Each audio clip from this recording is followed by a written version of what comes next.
Hello and welcome back to some more Kerbal Space Problem. I am on a mission here that you probably won't see much of because it's so laggy that I don't really want to show a lot of it because of all of this stuff. Anyway, we are going for this asteroid here, which is classified as huge. So if we ever want to land that on Kerbin, there we go, slice that planet in half.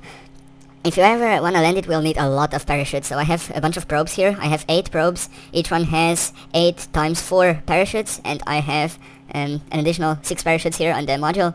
That probably won't be enough to land a huge asteroid, but it's worth a try. And here we are in the shadows again, but this time we are on our way to the asteroid. The intersect is quite low. I wasn't able to get it a lot lower than that because this is not only very laggy, it's also extremely difficult to turn. I had no idea I'm gonna have this stage left here, and the only reaction wheels on this whole thing are here. There are only 3. Alright, it's close enough. 1,000 kilometers is actually very close. Now what I've done is in Kerbal Alarm Clock, a mod, I set up an alarm for this. Where is it? This one. All the names are so similar. In 50 days, which is about there, so we can correct our approach again and make it more accurate. But for now, as we can see, the next thing is this. What? Restore target? What does that mean? Let's just jump to ship.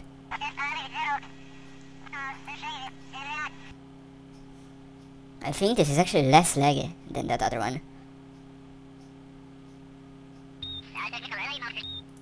Also, I've done such a bad job at adding all the antennas to the same action group now. Some of them are extended, some of them are not.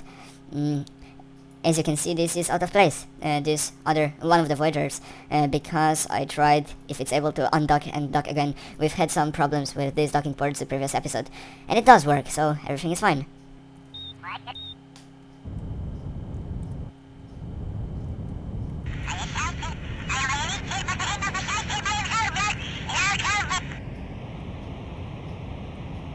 We seem to have a really wobbly orbit, and we might encounter Ike as well. Or if not, one of the Voyagers will do that for us. There doesn't seem to be anything to do for 40 days, so let's launch another mission, shall we? And something that I rarely do, I will actually show you this launch sequence, because it is epic. Let's get rid of that. No, I can't get out of the view. There we go. And towards the stars we go.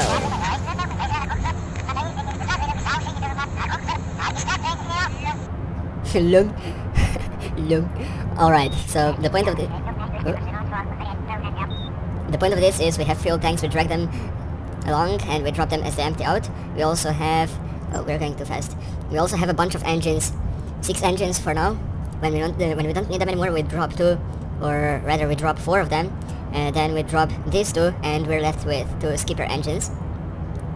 If you're doing something like this, it might seem very unstable at first, but that is because you have gimbal available. You need to turn gimbal off. I strongly recommend you turn gimbal off, because gimbal is assuming... oh, we're dropping this. It's assuming you have the... it's assuming you have your engines below the center of mass. And then if an engine turns towards the right, it will blow there and you will turn towards the right. If you have them above the center of mass, it's just the opposite, and it's gonna make you spin out of control. Now, this is how I cut fuel lines.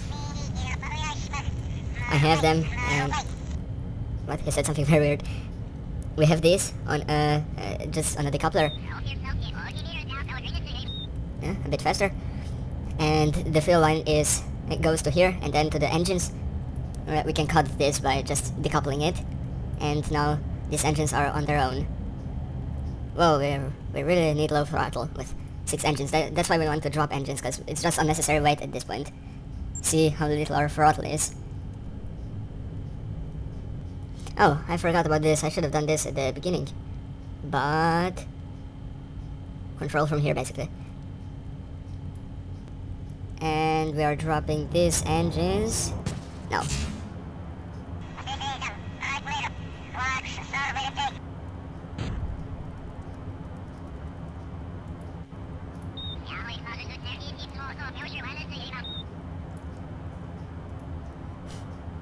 Now the question is, do we still need these engines? 50, 51. Let's turn... Oh, this is probably empty. Yes. Let's turn towards that and we'll see if we actually need these engines. 1 minute. No, it's increasing. Let's boom.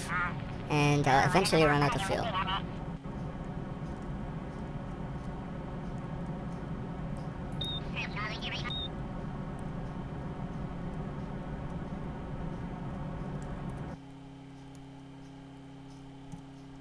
And they're out. There we go. But we're not gonna use it right now because we already are above the atmosphere, or our apoapsis is. Indeed. We are at our apoapsis, time to get some work done. These engines are so huge, but they seem so little compared to all of this, and compared to the previous engines. Feels like I'm using tiny engines now.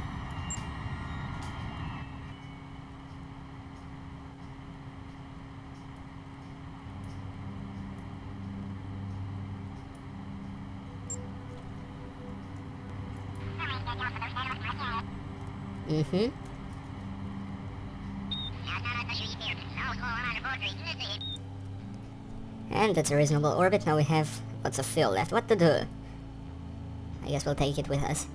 And the purpose of this mission is to go to Eve, and more specifically to Gilly, the little satellite of Eve. Very small. Unfortunately, there is no good opportunity to go to Eve right now. There will be in a few, I don't know, a few days? That's not a few days, like when Eve is around here, relative to Kerbin. That's gonna happen when Kerbin is like there, and Eve is here, I think. Something like that. This happens to need our attention before our window to Eve. So, let's see, what we need to do with this even is just fix our approach, so it's more accurate. The separation needs to be lower than that. Something's wrong with this. The numbers kinda don't make any sense. And no matter what direction I burn with RCS, it starts decreasing, then it suddenly increases, and well, it's very weird. So I'm gonna go closer before doing anything else with it. Oops. How much time do we even have? We have 28 days until the next thing. And let's get rid of that. Yeah, I'm very close already, but look at this. What's even going on? I think it's decreasing, but I'm unsure. Finally, is this heavy stage out of fuel? We can drop it. Wait, the coupler is still here? Why is the coupler still here? Oh no, are we having the same problem as with at Pointy Muffin? That happened as well. An atomic engine didn't lose its decoupler.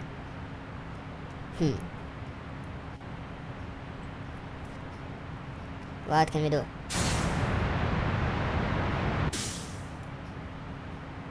This engine is not doing anything, so let's disable it. Let's use this then. And it's time to pay attention to Swamp Torpedo. Where is Kerbin? Should be below. Shouldn't it? Oh no, we haven't entered it. Let's do so. Oh, I saw the orbit for a second and that told me where Kerbin is. No, whatever we do, we'll do it at our periapsis. I went back and realized this engine has better efficiency than these engines here, so what I really should do is pump all this fuel. Yes, pump this fuel into there. Or rather in here, so it causes less torque. Like it's easier to turn around.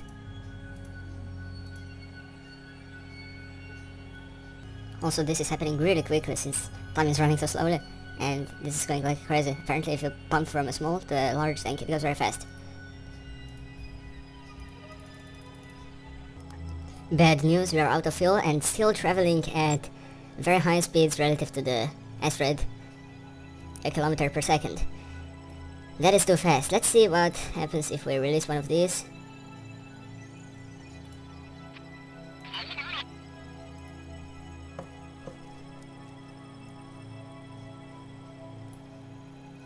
What's the target? Did it keep the target? Yes, I think it did keep the target. So,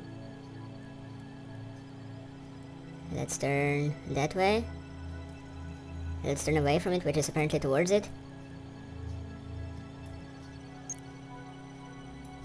And... how effective is this?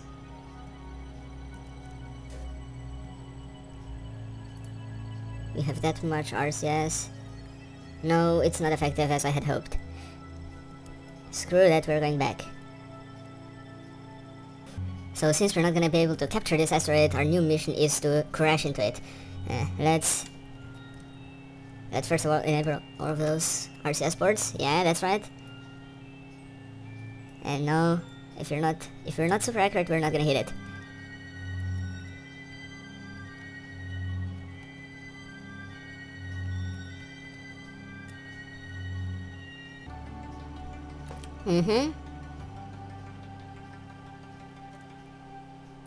This is gonna be so hard. 0.8, we're nowhere close. You're not doing it like a man if you're not doing it head first.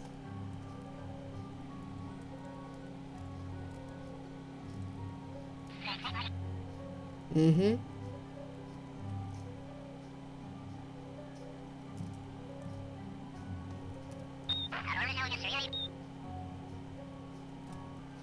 .2, I think that is a lie.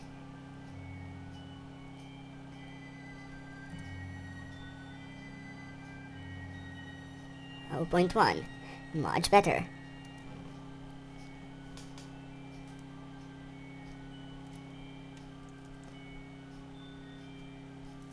Whoa, that is massive.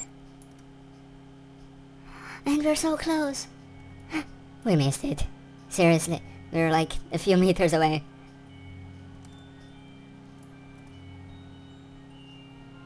That thing is absolutely massive. I don't think our mission makes any sense anyway, because that's not gonna be enough parachutes to land that. It's like a planet.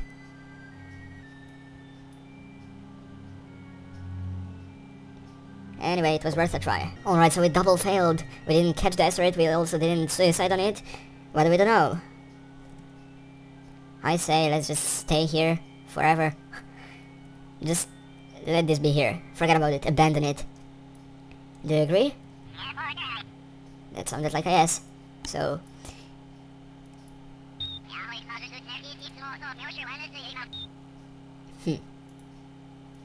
I can't give it another chance. No, I can't.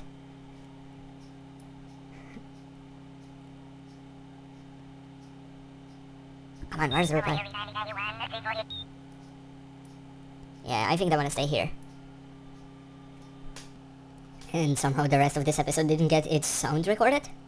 I don't know why that happened, because I have everything turned on in fraps. But I guess I can't do much about it right now. You'll just have to watch it like that, or don't watch it at all. Here it is anyway. Actually, my editing software is being lame and I can't even add that to the video. I suppose I could explain what we've done in the rest of this episode at the beginning of the next episode.